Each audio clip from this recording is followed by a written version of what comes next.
Om Jnanatimirandhasya Jnananjana Shalakaya Chakshurun Militam Yena Tasmai Shri Gurave Namaha.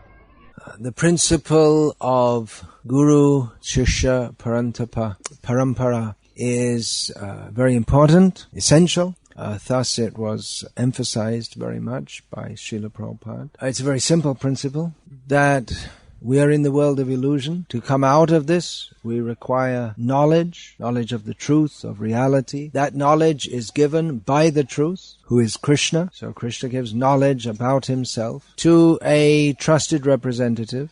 In the case of our Parampara, that trusted representative was Lord Brahma. And Brahma speaks that knowledge to another trusted representative, and thus the knowledge gets passed down through great spans of time. Kale neha mahata, great span of time. So we find that in the presentation of the knowledge of Shastra, which is the knowledge given by Srila Prabhupada, it's the same. We can go back to all previous acharyas and find it's all the same knowledge. Practically we won't find anything in human society, anything cultural that stays the same. Certainly in the modern academic field, we can't expect anything to stay the same. And even the knowledge that's what's supposed to be knowledge there right now, that's not even agreed on either. For instance, the laws of physics, which were discovered by Newton for several hundreds of years, there was thought, that's it, that's nature explained. That explains physical laws in all times, places, and circumstances. But with more observation, it was found that, well, it doesn't explain everything, everywhere, in all times, places, and circumstances. So then new theories were proposed, various theories of relativity, and then came in quantum physics, which surpassed and seemed to contradict classical Newtonian physics. And now it's practically the field of physics is, although they won't tell you this, it's one of confusion. And to keep the orthodox paradigm of how the universe is going on, they've had to invent that most of the universe is unseen, dark matter, and then now there's dark energy. There's so much energy out there, but you can't see it, touch it, taste it, smell it, or feel it. But it must be there, otherwise our theories don't work anymore. It's not very scientific, actually. Our theory is like this. It's like they say our theory is like this, and some of the observations fit it, but other observations don't. So we have to imagine that there's dark matter or dark energy because it must be there, otherwise our theory is wrong. Well, technically it's not, according to their terminology, it's not antimatter. That's something else. Anyway, never mind about that. So Vedic knowledge is not like that. What was spoken millions of years ago remains the same. Truth is truth and doesn't change. Relative truths change. That at the moment we are in a place which is part of a nation called Russia is true. If I say I am in Russia, that is true if we identify myself with this body, which is another doubtful thing. But if my travel plans proceed as planned, then if after 1 month's time I say, I am in Russia, that will not be true. And despite all the feelings within the heart of proud Russians when they sing patriotic songs, Russia itself won't exist forever. Sorry, I'm not anti-Russian, I'm just speaking the truth, that's all. But that we are eternal, Krishna is eternal, we are eternal servants of Krishna. This truth transcends all times, places, circumstances, and opinion. But to us it might seem anti-intuitive, which means that it doesn't seem like it's like that. It's it may seem anti-intuitive. It means that it means something. Intuition means something we just perceive and we just take it to be true. So anti-intuitive means it doesn't seem like I'm an eternal servant of Krishna. Where's Krishna? I mean, what's all this Krishna stuff? I mean, we don't see Krishna. We look through our microscope. We didn't find any Krishna. We looked through our telescope and we didn't find Krishna. Yuri Gagarin, first man in space. space. He went out in space. How far did he go out? Just, how far did he go the first time? 300 miles or something, maybe less, and said, well, I went out in space. I didn't see any God. That means there's no God. Scientific. Well, it was ascribed to him. We're told that. So the Guru Parampara is especially meant for giving us knowledge that we cannot perceive immediately by our senses, mind, and intelligence. There are certain questions which, however advanced our microscopes and telescopes become, we'll never be able to answer via the mind, senses, and intelligence. They are the most essential question. But practically, it demonstrates that we are in the world of illusion, that people don't ask these most important questions. I want to be happy, but I'm forced to suffer. Why? Most people don't ask this question. You'd think that it would be the question that everyone would be asking. But they take the miserable so-called happiness of this world to be their goal of life. Our insignificance is impressive if we think about it. If we think how tiny this planet is within space, and how tiny we are within this planet, and that our whole lifespan in which we come up, we struggle, and we show ourselves, and it's just like in time, flick of a finger. So we're quite spectacularly insignificant. Why am I so concerned about myself? We should think. Why does everyone take themselves so seriously? So these are the kind of questions that small class of eccentrics, which appears in many societies, they're called philosophers, they worry their brains about. But their endeavor is like that of a dog trying to catch its tail. Have you seen a dog trying to catch its tail? It goes round and round, but it can't catch it. But such knowledge exists. That knowledge is called Veda. Veda means knowledge. There is a particular manner to approach that knowledge, to acquire that knowledge. Tasmad gurung prapadyeta jignasu shreya uttamam. One should approach a guru for inquiring about one's ultimate benefit. And prime symptom of a guru is that he comes in proper Guru Parampara. Anyone who claims to have knowledge independent of the Guru Parampara is a trickster. That knowledge is passed down, unchanged, generation after generation after generation. So we are all extremely fortunate to have been invited into this parampara. We are all recipients of Srila Prabhupada's ever-expanding mercy. In our parampara, there are many stellar acharyas, just absolutely amazing personalities. This knowledge is amazing, knowledge of Krishna, and those who are possessed of this knowledge, how they express that knowledge, that is also amazing. Srila Prabhupada's contribution was unique inasmuch as he made this highly arcane knowledge, that means that it's just esoteric, we could say, available to persons who are most unqualified to receive it. The secret truths of the Vedas, he expressed that in a manner, a very simple manner, that anyone who was fortunate enough to take it could take it without prior qualification. And actually, in most cases, the people that Srila Prabhupada preached to, not only did they not have prior qualification, but they had prior heaps of disqualification. So in this sampradaya of many towering acharyas, we understand Srila Prabhupada to be just indescribably merciful and powerful in dispensing Krishna consciousness. Now, sometimes, or quite often, this idea of mercy, a guru is merciful, is misunderstood and misinterpreted. That a guru is very merciful if he lets you do any damn thing you like and still initiates you and still gives you Krishna prema. But the mercy of a guru is that he saves you from all that nonsense, because you can't have material attachments and Krishna prema. The guru means a teacher, so it's not just...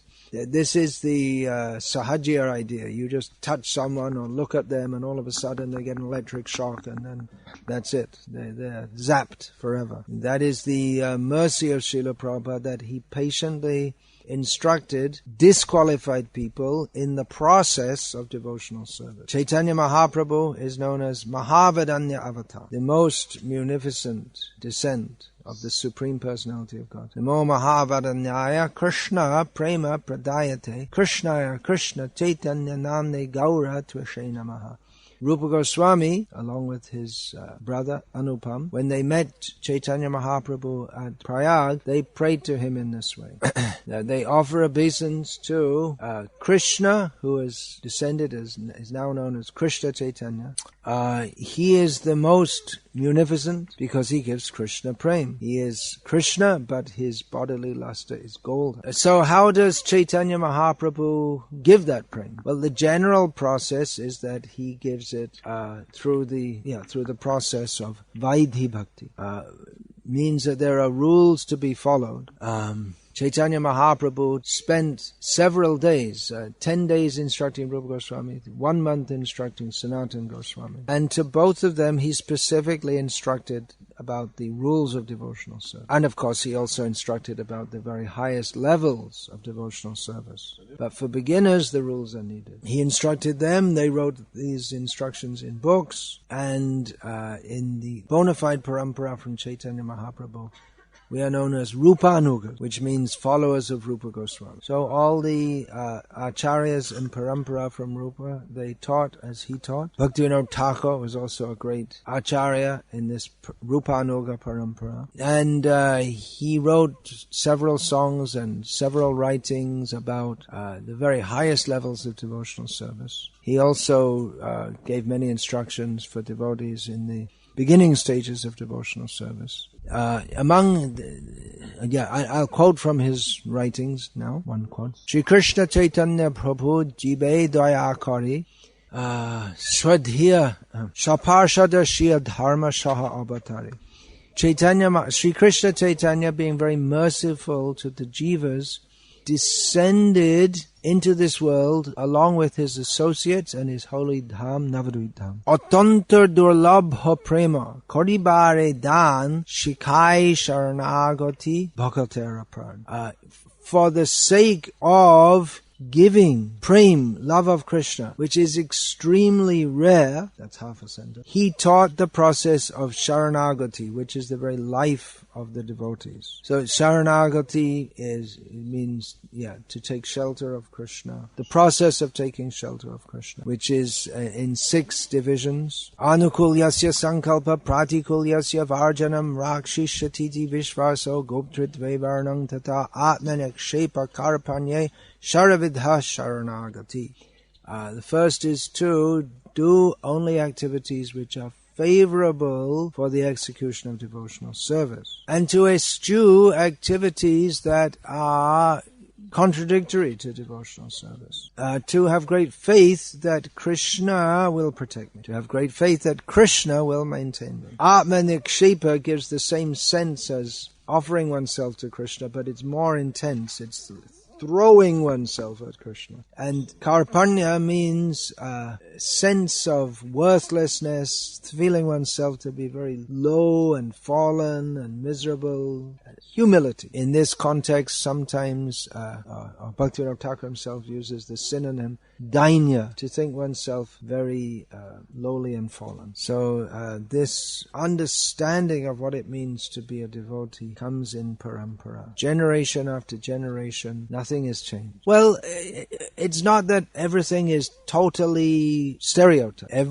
That's an essential part of our understanding, that every person is different. So there may be differences in the manner that different gurus present this knowledge, this realization into different disciples in different times, places, and circumstances. But clearly the mission is the same.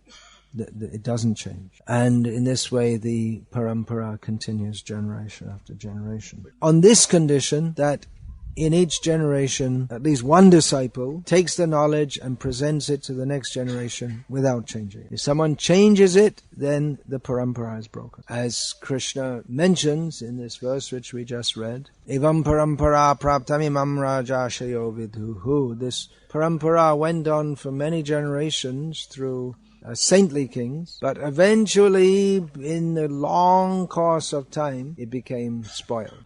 So that can happen in any generation. It may have happened in many generations, but as long as there's someone who is transmitting the knowledge properly, the proper parampara is generated. So we should understand that all the essence of the parampara is distilled in Srila Prabhupada's teaching. And to continue the parampara it's the same simple principle. Whatever Srila Prabhupada taught, we simply repeat it. And we should also exemplify it. That means that we don't talk one thing and do something else. Someone may speak very good philosophy, but in their own personal life, they're not ideal. And someone else may be ideal, morally very good, this and that, but they don't speak the philosophy as given in the parampara. So both things must be there. As Sanatana Goswami told Haridas Thakur, Pracha kare keho na kare, acha kare keho na kare pracha, pracha kare keho na kare acha, acha pracha name karaho duikarj, tumi sharva guru, tumi jagater arj.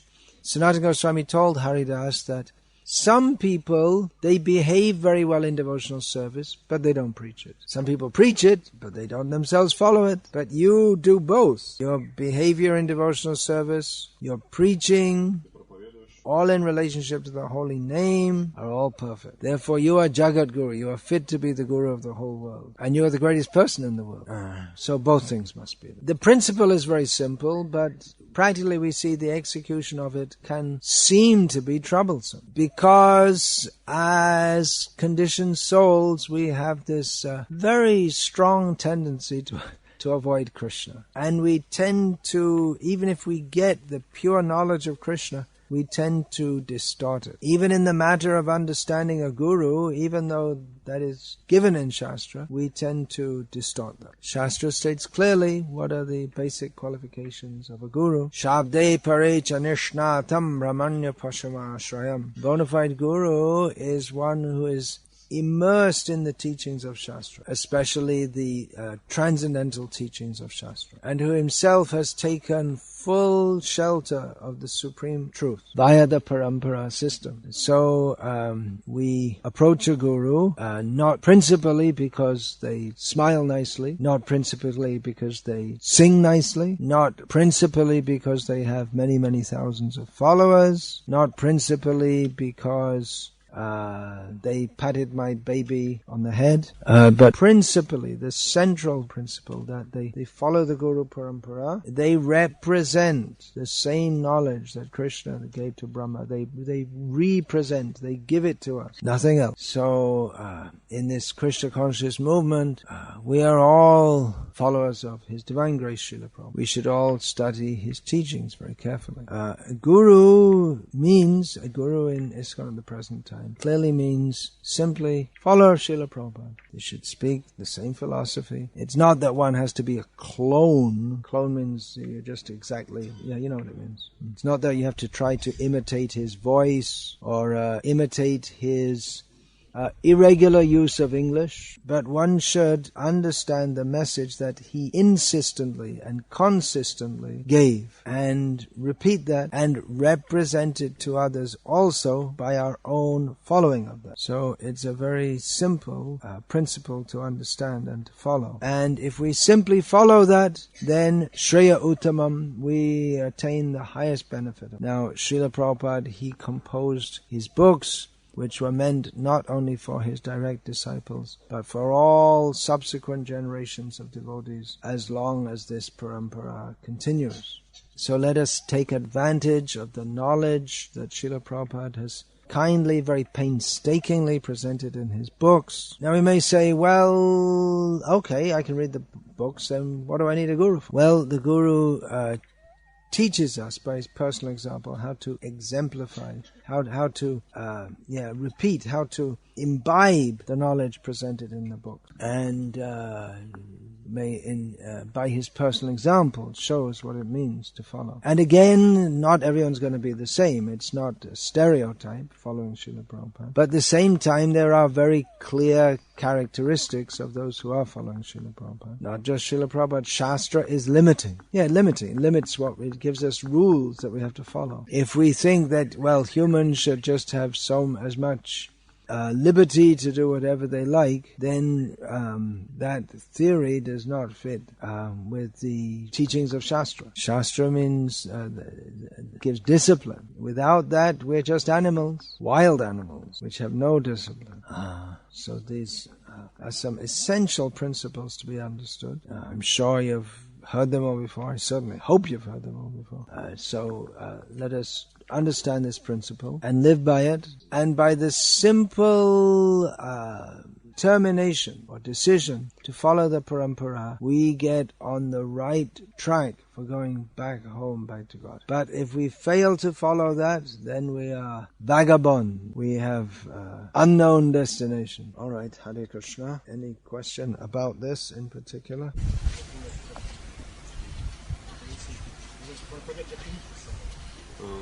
First of all, the first point is Kripa. Can you clarify what Kripa is? Because we always say that our process is Kripa, so we get Kripa, mercy of Lord Chaitanya, even though we are not qualified. So it means that we may sometimes fall down, or we have some weaknesses, but even without fully following everything, we can get this Kripa. And another distortion is that some devotees think that if I do something for Lord Chaitanya, for example, distribute books, then I may not strictly follow all the rules and regulations. So the first idea is that I'm saying again here is that did everyone hear the question in Russian? No. Okay. So you say it in Russian, and simultaneously I'll say it in English. So the question is that some devotees say Chaitanya Mahaprabhu is so merciful, so that even if we don't fully follow, we may fall down, but he'll deliver us anyway. And others say that if you do something significant in his service, I guess like distributing books, then you don't have to follow everything.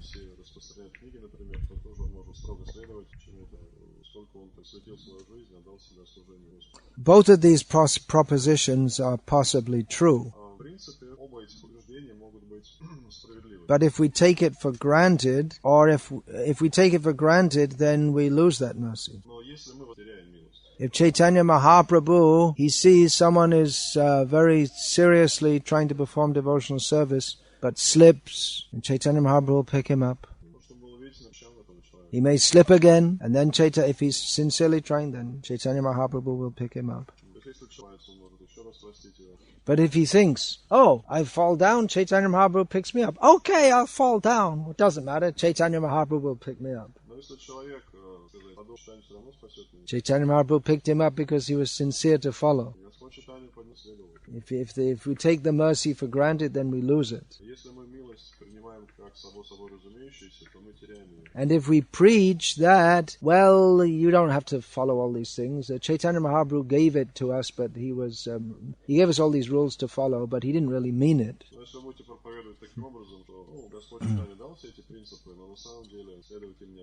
Then we become an offender. And we become cut off from Chaitanya Mahaprabhu's mercy. Shruti Smriti Purana Adi Pancharatra Vidhin Vinha Aikantaki Hare Bhakti Udpatayaiva Kalpate. So-called devotional service that does not stick to all the rules and regulations given in Scripture actually disturbs the actual process of devotional service. It inserts a distortion, a misunderstanding into it. It confuses the process. And again, you may do something unusually noteworthy in the service of Lord Chaitanya. And in the course of doing that, you may not follow all the rules and regulations. But this idea of undermining the rules and regulations, the attitude is actually offensive. Why did Lord Chaitanya give them if they're not important? Why has every guru in Parampara taught them if they're not important? Why have a guru at all if you don't want to follow anything? So this kind of idea is coming from the Prakrita Sahajya section. They want to equate devotional service with mundane activities. Okay, so we'll finish that. Hare Krishna.